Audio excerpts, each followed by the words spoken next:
ભાલિયાની Ganesh sugar factory ખાતે custodian દ્વારા સાધારણ સભા યોજાઈ હતી. ગત રોજ સુધી વિવાદ થવાના એંધાણ વચ્ચે આજ રોજ મળેલી સાધારણ સભા નિર્વિવાદ રીતે પૂરી થઈ હતી. સભાસદોના પ્રશ્નોની રજૂઆતને નિરાકરણ લાવવા માટે તેમજ ખેડૂતોને ઉચ્ચ ભાવ મળે તે જ અમારું લક્ષ્ય હોવાનું કસ્ટોડિયન સમિતિએ જણાવ્યું હતું. જિલ્લામાં વાલિયા તાલુકાના ગણેશ સુગર ફેક્ટરીની સાધારણ સભા આજ રોજ યોજવામાં આવી હતી. છેલ્લા ઘણા સમયથી સાધારણ સભા પૂર્વે વિરોધના એંધાણ જોવા મળી રહ્યા હતા.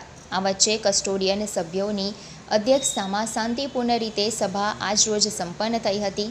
ખેડૂતના પડતર પ્રશ્નોને અંગે રજૂઆતો ધ્યાને લઈને કસ્ટોડિયન સભ્યો દ્વારા દેવા રહેલ સુગરને કરકસરયુક્ત વહીવટ વડે બહાર કાઢવાના પ્રયાસો સાથે ખેડૂતોને પોષણક્ષમ ભાવ મળે તેમજ તેમની સમસ્યાના નિવારણ થાય એ જ લક્ષ્ય હોવાનો સૂર વ્યક્ત કર્યો હતો.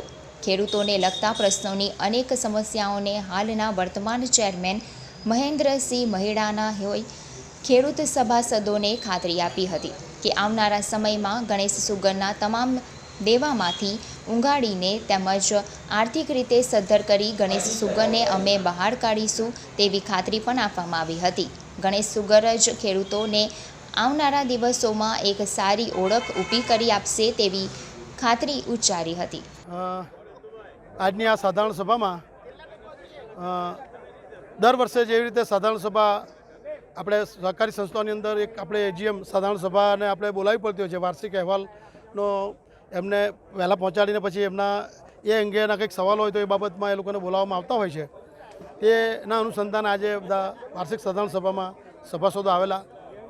જેટલી આ સભાસદોની સંખ્યાની અગેન્સ્ટમાં જેટલા જરૂરિયાત હોય એના કરતાં વધારે સભાસદોની આજે હાજરી અને સભાસદો આ મિટિંગ આજે એકદમ સુચારુ રૂપે કોઈપણ જાતના કોઈના પણ કંઈ એવા સવાલ નથી કે જેને કારણે અમે લોકોએ જે વહીવટ કર્યો એની સામે અમારી સામે કોઈકને કંઈક આંગળી કોઈક નથી કે એમની અમારા માટેની કોઈક એમને ફરિયાદ નથી એવું આજની સભા પરથી ફલિત થાય.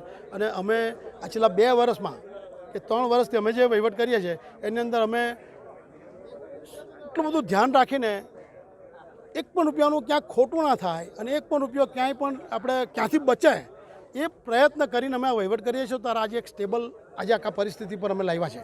અને એ પરિસ્થિતિમાં લાવવામાં સાહેબ એક તમને વાત કરું કે 2 વર્ષમાં આપણે હેતલભાઈ કીધું કે ભૂતકાળની અંદર છે તે અહીંયા ગાડીથી છે તે બધી જે બીજી કંઈક આપણે પાર્ટી લેવલની કોંગ્રેસની રેલીઓની અંદર બી 70-80 જણા ડીઝલને પેટ્રોલ ભરાતા હતા.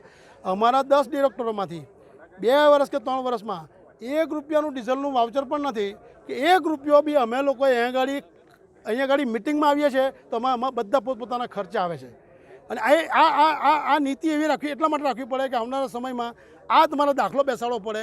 સંસ્થાને જો બચાવી હોય જે પરિસ્થિતિમાંથી આપણે જે સ્ટેબલ કરેલી છે એને હજુ પાછી સારી પરિસ્થિતિમાં આવનારા સમયમાં ખેડૂતોને સારો ભાવ મળે એના માટે અમે સતત પ્રયત્નશીલ છે.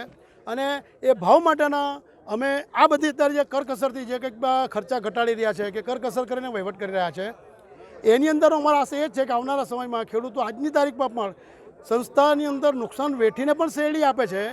એ શેરડીની અંદર એમના આવનારા સમયમાં પોષણક્ષમ ભાવની પણ સારા ભાવ મળે, આજુબાજુની સુગર ફેક્ટરીનો સમકક્ષ ભાવ મળે એના માટેના સતત અમે પ્રયત્નો કરી અને કઈ જગ્યાએ સંસ્થામાં પૈસા બચે, કઈ જગ્યાએ આપણે વધારે સારા ભાવથી જે માલ વેચીએ છીએ અને વેચીને આપણે ટાઈમ પર પૈસા તો ચૂકવીએ છીએ પણ ખેડૂતને સારો ભાવ મળે એના માટેના પણ આવનારા સમયમાં અમારા પ્રયત્નો હશે અને એના માટે અમે કાર્યરત છે. અને આવનારા સમયમાં આ રીતનો જો ભાવ ચૂકવાય તો આપણને શેરડીના પુરવઠામાં પણ વાંધો નહીં આવશે. એના માટે અમે સતત પ્રયત્નશીલ છે. આ બાબત આ તકે અમે આપણી સંસ્થાને દર વખતે જેમ જે પરિસ્થિતિમાં અમે સંસ્થાનો વહીવટ લીધો અને ત્યાર પછી અત્યારે આપણને જે કંઈ બી ડિસ્ટ્રિક્ટ કોઓપરેટિવ બેંક તરફથી સપોર્ટ મળે છે, સરકારનો જે કંઈક સપોર્ટ મળે છે, ઇવન આ નુકસાન વેઠીને જે ખેડૂતો શેરડી આપે છે એ શેરડી આપનારા ખેડૂતોનો જે સપોર્ટ મળે છે આ બધાનો આ તકે હું આભાર માનું છું. ભરૂચ ડિસ્ટ્રિક્ટ કોઓપરેટિવ બેંકના અરુણસિંહભાઈનો પણ આ તકે ખૂબ જ આભાર માની આ તકે વિરમું છું.